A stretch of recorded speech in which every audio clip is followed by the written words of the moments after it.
Did you know that skipping crawling could affect more than just your baby's motor skills? In fact, crawling is such an important milestone that it also impacts your child's physical development, their cognitive development, and their sensory development. In today's video, I'm going to be sharing with you why crawling is so important, what it means if your baby actually does skip crawling, and some tips to encourage your baby to crawl. Now, it's important to know that babies may crawl in different formats. So they may do a little bum scooting, they may do a little army crawling, or they may do what's looking like a little frog hopping, but I'm referring to the crawling where the child is on all fours, hands and knees, as they're navigating across their environment. As a pediatric occupational therapist, I often get asked from parents, should I be worried if my baby doesn't crawl, or why is crawling even important for my child? Or on the flip side of that, I will get some parents who actually cheer on the fact that their baby did skip crawling and went right to walking. But what many parents fail to realize is that crawling actually does play a huge role and can affect a child and their development even later on in life. And so we're going to dive into some of the areas that crawling does actually affect. So it's important to know that crawling is more than just about getting from point A to point B. One area that it plays a major role in is a baby's physical development.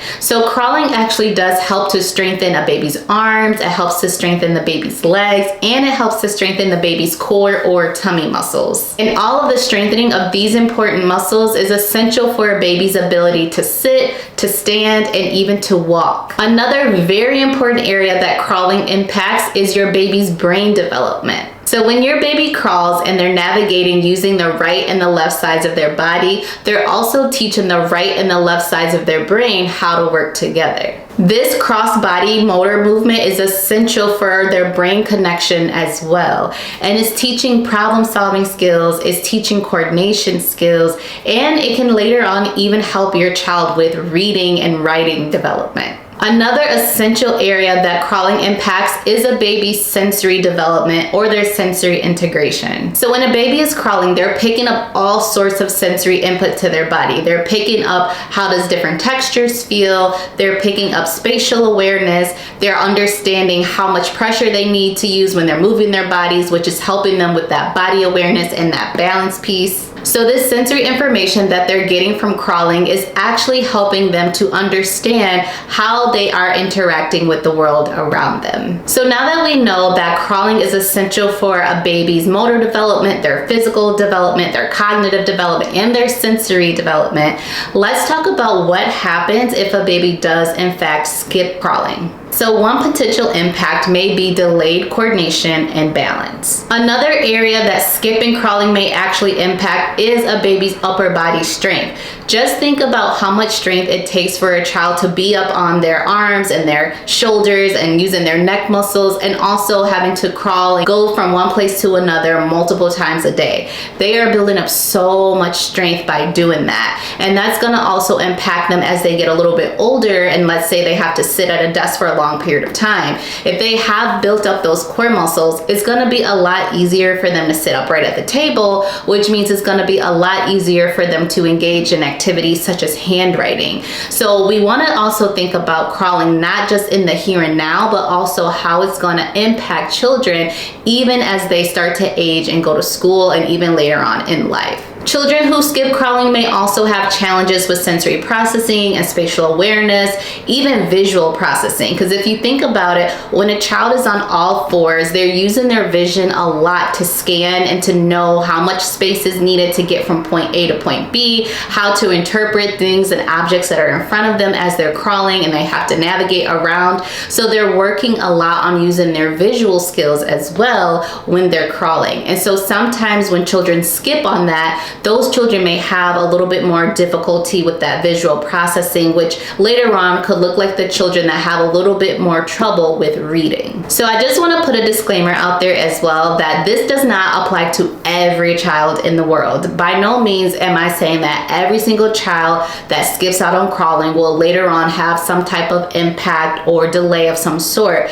But I'm simply saying you should definitely encourage the child to crawl in order to avoid avoid as many of these delays as possible. So let me give you some very quick, simple strategies to help encourage your child to crawl. So number one, I highly recommend for your baby to engage in tummy time. You want to start with short yet frequent tummy time sessions in order to help build up your baby's upper body strength. And I know sometimes babies can get a little fussy, but it's still so important that we engage them in that tummy time. So think about it. If your baby is having a hard time initially being placed on their tummy on the floor, think about putting them on their tummy, maybe on your chest or over an exercise ball. Think about some alternative ways and things that motivate them by, for example, putting a mirror in front of them when they're in tummy time, or putting some of their favorite toys out in front of them during tummy time. Just remember, it's so important that this is something that we don't skip either. Another way to encourage crawling is to create a crawling friendly environment for your baby. So you may want to put a baby mat out and have wide open space, maybe put some toys out there, and just encourage your baby to freely explore and freely move about their environment. The third way that you can encourage your baby to crawl is by using objects of motivation. So I know every baby may be a little bit different, but a lot of times babies may be motivated by different toys. They may be motivated by different lights and sounds. And my favorite, some babies are motivated by food, right? So put some things out that motivates your baby and see if that kind of motivates them to kind of want to propel and get up on those floors to start crawling as well. Another way to encourage crawling is leading by example. Instead of just watching the baby, why don't you get down on your hands and knees and also crawl around and show your baby how it's done? I know it may sound silly, but a lot of children love mimicking and they love to copy. And so you getting on your hands and knees and maybe even chasing them or having them pretend to chase you could actually encourage it a little bit more. And another tip is to avoid the overuse of containers. So what I mean by baby containers are things like bouncers and walkers and swings, because that's limiting your baby's opportunities to be able to use their muscles to crawl. So you want to encourage your baby to engage in as much floor play as possible. One thing is important to know is babies typically start crawling between 6 to 10 months, just depending on the baby and other factors. But if you're noticing that, say your baby is nearing like that 9-10 month and they're still not crawling yet, or even a little bit before that, and it's causing some concern of yours, I would highly recommend that you seek out your medical professional or your pediatrician to discuss with them the concerns that you're having. After watching this video, if you're wondering, man, are there other things that I'm missing out on that's impacting my child's development? I highly recommend that you stick around and watch this next video, which is 5 common parenting mistakes that could delay your baby's development.